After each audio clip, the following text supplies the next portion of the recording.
Olá, bom dia. Eu sou Catarine e trago para vocês as principais notícias do mercado financeiro para hoje, 13 de fevereiro, quinta-feira. Eu peço perdão, estou com esses trajes aqui, é da maratona de bicicleta, maratona de bike que eu participei. Mas vamos lá. Falando primeiramente sobre como é que foi o último pregão. Bom, o Ibovespa fechou em uma queda de 1,69% a 124.380 pontos, pressionado pelos dados da inflação acima do esperado nos Estados Unidos, a queda do petróleo devido aos rumores do cessar-fogo e também o fraco desempenho dos bancos. Os juros futuros no Brasil tiveram uma trajetória mista, porque as taxas curtas recuaram com os dados mais fracos do setor de serviços, enquanto as longas subiram influenciadas pela inflação norte-americana. Então, teve essas direções mistas. Os serviços, inclusive, avançaram 3,1% em 2024, marcando o quarto ano consecutivo de crescimento, apesar do recuo de 0,5% no mês de dezembro.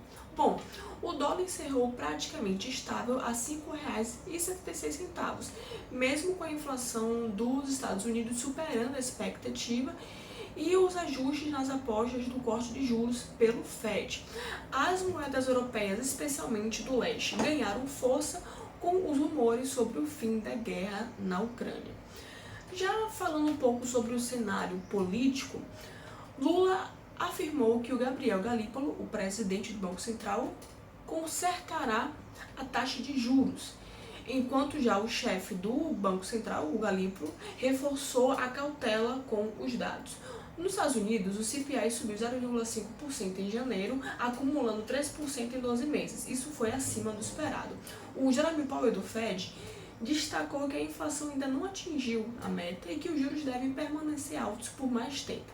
Embora o CPI não seja a referência preferida do Fed, o indicador reforçou a cautela do mercado, que agora aposta apenas um corte de 0,25 ponto percentual nos juros em 2025, adiando a expectativa de junho para setembro, ou alguns também já comentando que nem haja mais corte em 2025.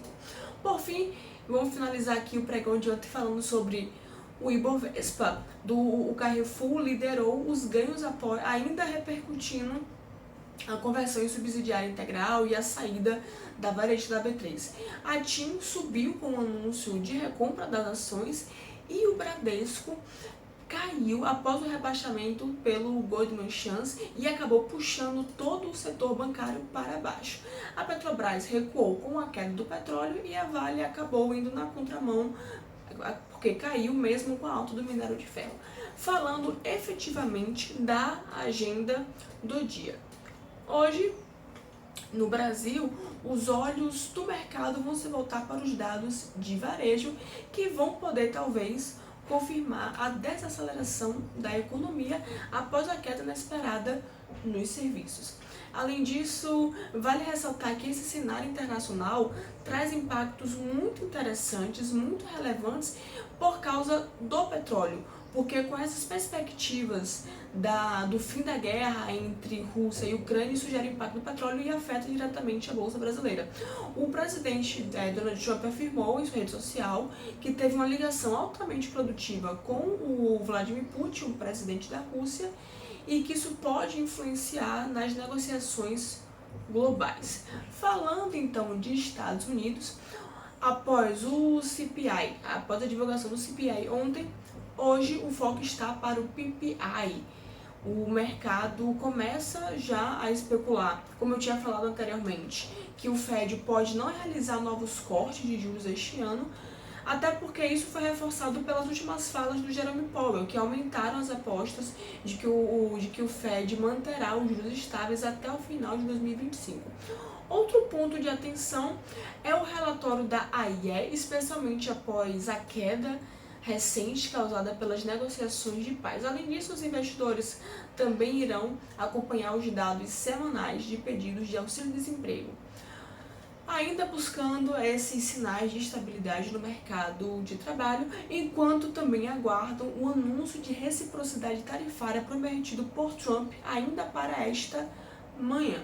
Falando agora sobre os mercados europeus.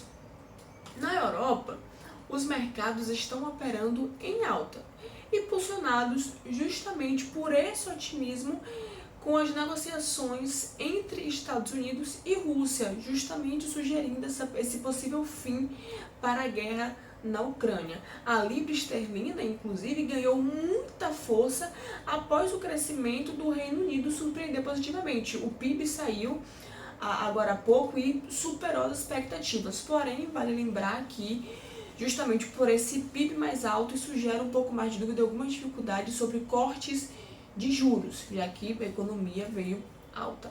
Por fim, finalizando, falando do mercado asiático, as bolsas tiveram um desempenho misto, refletindo ainda essa expectativa em torno dos anúncios de Trump sobre as tarifas recíprocas e também algumas realizações de lucros em alguns setores. As bolsas chinesas, por exemplo, tiveram essas realizações nas ações de tecnologia, enquanto o Japão, o mercado acabou fechando em com um sinal positivo, impulsionado pelas ações de exportadoras que se beneficiam com a fraqueza do iene. Agora sobre o setor de commodity. Os preços do petróleo caem, antecipando o fim das sanções, caso esse acordo de paz seja firmado. Agora, as cotações do minério de ferro na China fecharam em baixa, pressionadas por tarifas de aço e as preocupações fiscais. Bom, eu desejo a todos um ótimo dia e também ótimos negócios.